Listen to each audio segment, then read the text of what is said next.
Good morning, afternoon, or evening. I want to share a little bit about when I first got to Narcissist number 5's home. The smear campaign had already begun because they never love you. They don't ever have actually loved you. It's only a transaction to them. They want to mirror and make it look like they love you and love bomb you, but they don't love you. And so behind your back, they're smearing you already long before devaluing starts and well before discard starts. They are starting the smear campaign to set the stage so that when they do discard you, that everybody's on their side. I saw this happen to me, not just with him, but with another abuser, and obviously my family. But I'm not going to talk about them. But this has happened before, so I know that this happens, and I know that this happened. So I'll tell you another one thing that he did. When I first moved in a month later, I had an engagement ring stolen that was from another horrible boyfriend. And it was an engagement ring that I used to wear on this hand. And it was stolen, or it was taken, it was missing. And he took the ring, it turns out, because what they do is they do this to keep you off balance, destabilized, wondering who did that to you in that home. And in this case, it would have been his daughters or their friends. That would have been who I would have suspected. And I never ever told them that I thought they did it. Not in a million years.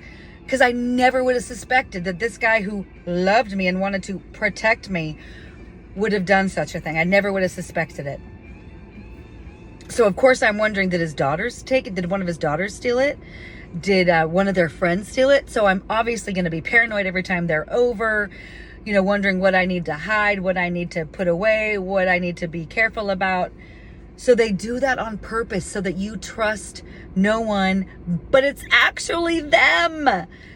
It's actually them, that narcissistic abuser, that person that you think loves you. It's actually them that is doing it, and that is stealing from you and causing you the distress. It's not because he needed the ring. It's not because he needed money. He didn't take it to the pawn shop. He probably threw it in the garbage because they want to keep you off balance. And he did this with another piece of jewelry later, but it was that was a more of an egotistical, narcissistic move. And I'll actually tell that story another time about that piece of jewelry. It was about a year and a half later that he did that he took that piece of jewelry. I mean, it's just so mind-blowing. This actually happens. Another thing I want to say about me getting there is that a narcissistic abuser, somebody with NPD, does not actually ever love you. It's not like they get a new toy and they love it for a while. No. It is 100% a transaction. They want you because they want to take from you. They want the challenge of getting you. And he had to work very hard to get me. That's not the story he tells other people, but he had to work very, very hard to get me to even give him the time of day talking, and to certainly move into his house. It took a lot of coaxing and a lot of, alluring, and a lot of obviously love bombing, future faking, lying. Oh, it's horrible. So anyway, but what I wanted to say is, I'm there and I think he loves me. But right away, I obviously notice he's very, very selfish. But that's all I was kind of cognitive dissonance, like letting myself believe. If that's the right term, I don't know, because I don't have my computer in front of me, so I can't look it up. But so he is telling people already while I'm there. He's already started the smear campaign while he's loving me, because he's preparing for the devaluing and the discard, so that when the discard comes, it's much easier to do, because he has already smeared me to everybody. And believe me, this has already been done to me. This happened to me with my last abuser, and it happened to me for sure, obviously, with my husband and my family of origin. So this has already happened to me, and I already know how it happens, and I just didn't know he was doing it. He's a master deceiver, which is so ridiculous, because it's so obvious now. But I was very, very fooled for for a few reasons. So he was smearing me to his children, triangulating us. There's no question. And he also had a text sent to him by his second ex-wife, who I had only met one time, and we had a nice interaction. But she texted him something that said, "Your girlfriend is evil," or something like that. So, and he showed it to me. It was like he was gleeful. He couldn't wait to show it to me. Like, now looking back, it's like, I can't even tell you how much it resembles things my sister and my husband and my mother did, especially my sister and my ex-husband would do to me. Like with glee, like a gleeful look in their eye.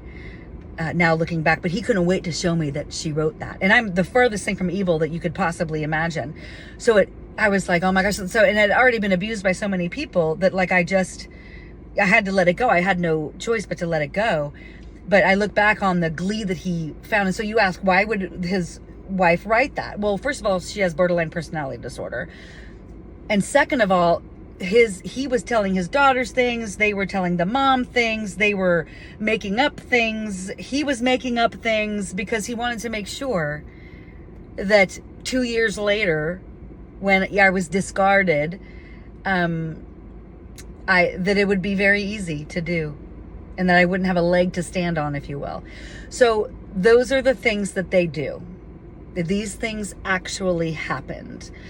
And these things happen to a very good, decent, more than decent human being, which is me. And he knew that he could do those things because he knew that I had already been abused, and he knew that I was completely alone in the world.